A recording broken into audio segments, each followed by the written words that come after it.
D H A میں ایک دوست نے اپنے دوسرے دوست کا مرڈر کیا ہے.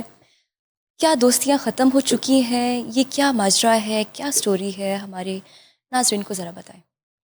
مریم، یہ بڑا دل دہلا دینے والا واقعہ ہوا دل دہلا دینے والا واقعہ. بالکل ڈی ایچ اے میں ڈیفنس ایک تھانے کی حدود میں.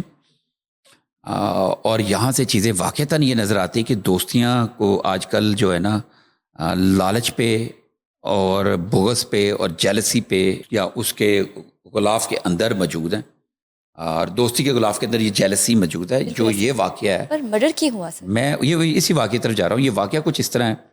ایک حسن نامی صاحب ہیں، وہ اچھا کاروباری شخص ہیں. تو وہ کچھ 5-6 سال پہلے نا اپنے گھر میں نا CCTV کیمرے لگواتے ہیں. اچھا، وہ کیمرے لگواتے ہیں. جو کیمرے لگانے والا ہے اس کا نام ادریس ہے. جس سے جب وہ کیمرے لگواتے ہیں، جب کہ میرا خیال گھر بنایا ہوگا تو انہوں نے کیمرے لگائے. اس طرح کیمرے لگوانے کے دوران ادریس کے ساتھ ان کی اچھی گپ شپ ہو جاتی ہے. گپ شپ کے بعد ادریس جو ہے نا وہ حسن کے ساتھ اپنی دوستی بڑھا لیتا ہے. ٹھیک ہے. اس کے پاس آنا جانا شروع کر دیتا ہے. ٹھیک ہے. تو اس کے ساتھ بڑی گہری دوستی ہو جاتی ہے. تو یہ کل جو ہے ایک دن گزر گیا ہے، تو یہ کل اس کے گھر آیا ہے. اس نے جو ابھی جو ہمیں خبر تک جو ہمارے پاس پہلے ابتدائی رپورٹ ہے، یہ آیا ہے گھر میں آ کے نا اس نے اس کو گن پوائنٹ کے اوپر اور چھری کے ساتھ اس کو پکڑ کے یرغمال بنایا ہے. حسن کو اس کو تشدد کا نشانہ بنایا ہے. اس کی بیوی کو، اس کی بیٹی کو باندھ دیا، اور پھر اوپر والی منزل پہ فرسٹ فلور کے اوپر جا کے اس کی والدہ کو، بری والدہ کو، حسن کی والدہ کو، اس کو بھی باندھ دیا. باندھنے کے بعد اس نے آگے چیزیں لوٹنے کے بعد اس نے ہتھوڑی سے اس کے سر پہ مار مار کے اس کو شدید تشدد کا نشانہ بنایا. تشدد کا نشانہ بنانے کے بعد اس نے اس کو چھری بھی ماری. اس دوران جو ہے جو ہمیں ابتدائی رپورٹ ہے، جو خبر ملی ہے، جو حسن کی جو سسٹر ان لا ہے جی، وہ کہیں آئے ہیں گھر. انہوں نے دیکھا کہ جناب یہ بندے میں ان کو کھولا ہے، تو اندر وہ دروازہ لاک تھا، تو وہ کھڑکایا، نہیں کھلا. تو وہ فوراً انہوں نے پولیس بلائی. پولیس آئی، جب دروازہ توڑا تو یہ اندر اس کے مطلب مر چکا ہوا تھا. تو اس کو پولیس نے پکڑ لیا ہے. تو مجھے ذرائع سے پتہ چلا کہ اس نے نا کچھ قیمتی اشیاء بھی سمیٹی ہوئی تھی. اس کو رابری کرنے کی نیت ہو اس کی. ٹھیک ہے.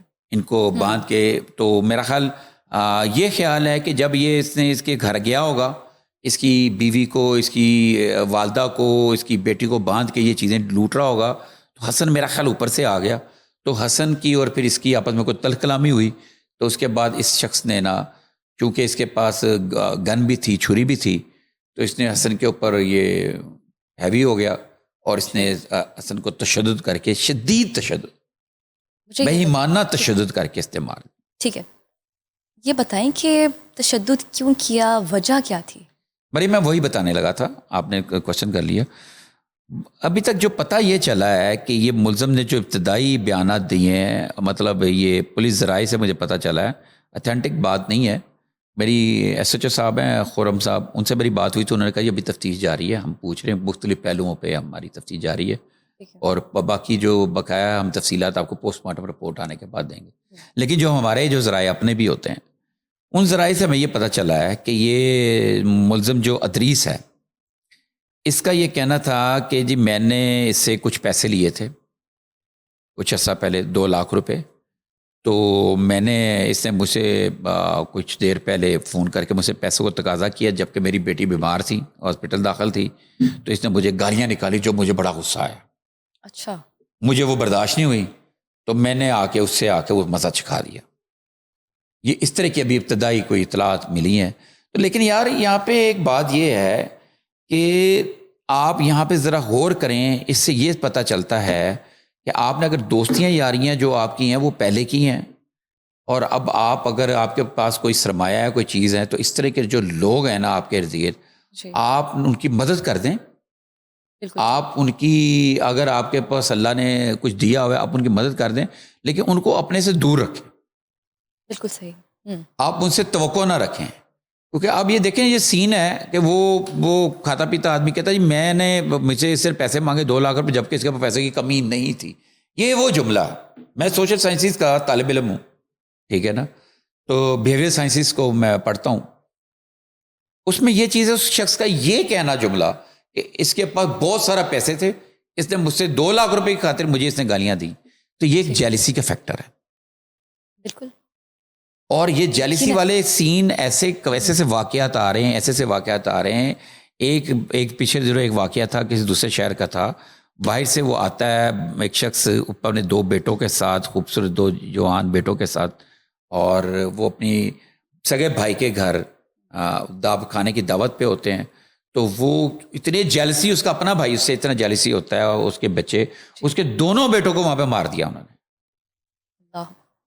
ٹھیک ہے. اور اسی طرح جیلسی کے فیکٹر اور کئی ایسی کیسز ہیں, ہر دوسرے دن آ رہا ہے, اس پہ پتہ چلتا ہے جیلسی. تو اب میرا تو یہی ہے اس پہ کہنا کہ آپ کو اللہ نے توفیق دی ہے, اب لوگوں کی دل کھول کے مدد کریں, لیکن کیونکہ آپ کو اپنے بچوں کے لیے زندہ رہنا ہے. آپ کے بچے چھوٹے ہیں, اس کے بچے چھوٹے سے بچے ہیں, اس کے 35 سال اس کی اپنی عمر ہے مرنے والے کی. تو یہ ادریس نے تو اس کو مار دیا. اور اب میں آپ کو یہ بتاؤں, پتہ نہیں اب اس کے اوپر اس کا پروسیکیوشن کیا کرے گی. ایگزیکٹلی, میں وہی پوچھنے والی تھی, اب کیا ہوگا, واٹس نیکسٹ. اب بس یہ کیا ہوگا, پوسٹ مارٹم رپورٹ آئے گی, کیس چلان تیار ہوگا, رنگے ہاتھوں پکڑا گیا ہے, گواہ بھی موجود ہیں, تو اس کا کیس چلے گا. اور میرا خیال ہے عدالت اب اس کو جو بھی ڈیتھ پینلٹی دیتی ہے یا پھر عمر قید دیتی ہے, کوئی اس طرح کی سزا ہو, تو ظاہر ہے میرا خیال صلح والی تو سین نہیں بنتا, کیونکہ پہلے ہی اس نے پیسے دینے, اور ان کا تو گھر ہی ختم کر دیا, اور یہ اس قابل نہیں کہ قصاص وغیرہ دے سکے. ٹھیک ہے. لیکن یہاں پہ جو جیلسی والا فیکٹر ہے نا, یہ بہت خوفناک ہے. بالکل ایسے ہی ہے. اس سے محفوظ رہنا چاہیے ہر لوگوں کو, اور آپ کو یہ دیکھنا چاہیے کہ آپ کے دائیں بائیں لوگ جو ہیں آپ کو کس طریقے سے ملتے ہیں, ان کی گفتگو پتہ چل جاتا ہے. مجھے بہت سارے لوگوں کو پتہ ہے ہمارے اپنے پروفیشن میں جو لوگ ہم سے جیلس ہوتے ہیں, جو آپ کو پتہ ہوگا آپ سے جیلس ہوتے ہیں, تو ان سے ذرا محتاط رہنا چاہیے. بالکل ایسے ہی ہے.